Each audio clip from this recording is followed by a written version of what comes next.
जम्मू कश्मीर में विधानसभा चुनाव की सुगबुगाहट अब शुरू हो चुकी है और वो इसलिए क्योंकि चुनाव आयोग ने वोटर लिस्ट पर काम करना शुरू कर दिया है।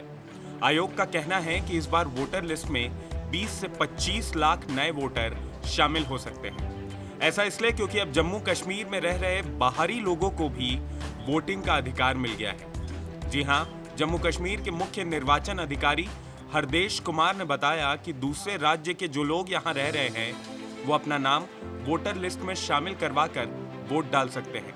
इसके लिए उन्हें मूल निवासी प्रमाण पत्र की जरूरत नहीं है। इतना ही नहीं, जम्मू कश्मीर में सुरक्षा के लिए तैनात सुरक्षा बलों के जवान भी वोटर लिस्ट में अपना नाम शामिल करा सकते हैं। हृदेश कुमार ने बताया कि जो भी 1 अक्टूबर 2022 तक 18 साल का हो जाएगा वो अपना नाम वोटर लिस्ट में जुड़वा सकता है। फाइनल वोटर लिस्ट 25 नवंबर को जारी होगी। इसके पहले आर्टिकल 370 और 35A ने जम्मू कश्मीर को विशेष राज्य का दर्जा दिया था। केंद्र सरकार ने 5 अगस्त 2019 को आर्टिकल 370 हटा दिया था। साथ ही आर्टिकल 35A को भी खत्म कर दिया था।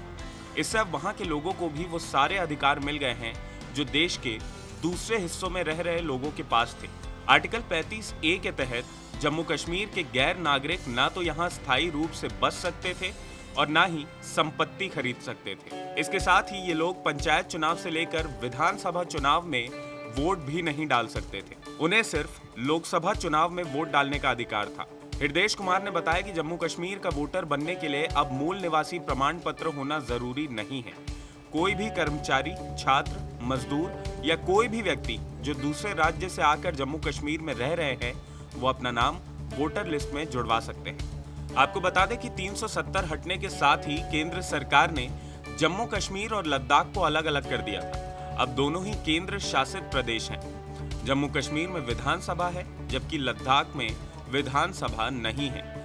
जम्मू कश्मीर में चुनाव करवाने के लिए परिसीमन आयोग ने 5 मई को अपनी रिपोर्ट सौंप दी थी। इसे लागू कर दिया गया है। इससे जम्मू कश्मीर में 7 विधानसभा सीटें बढ़ गई हैं। इनमें जम्मू में 6 और कश्मीर में 1 सीट बढ़ गई है। लेकिन गैर कश्मीरियों को ये वोटिंग राइट्स मिलने के साथ ही अब इस पर सियासत भी शुरू हो चुकी है। नेशनल कॉन्फ्रेंस के नेता उमर अब्दुल्ला ने ट्वीट करके कहा कि क्या बीजेपी जम्मू कश्मीर के असली वोटर्स को लेकर इनसिक्योर है, तभी उसे जीतने के लिए अस्थायी वोटर्स की जरूरत पड़ रही है। जब जम्मू कश्मीर के लोगों को वोट देने का मौका मिलेगा तो बीजेपी की कोई मदद नहीं करेगा।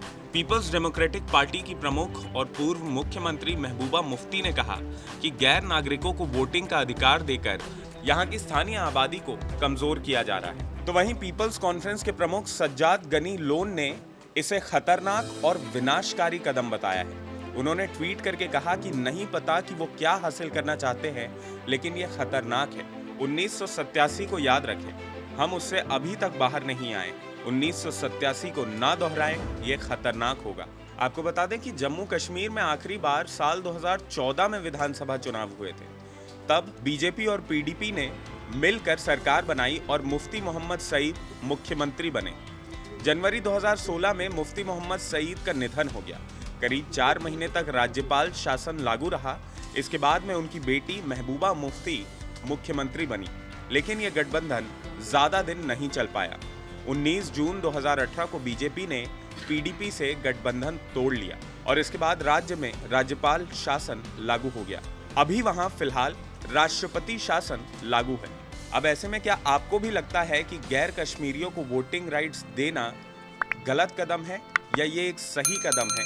आप हमें कमेंट करके जरूर बताएं।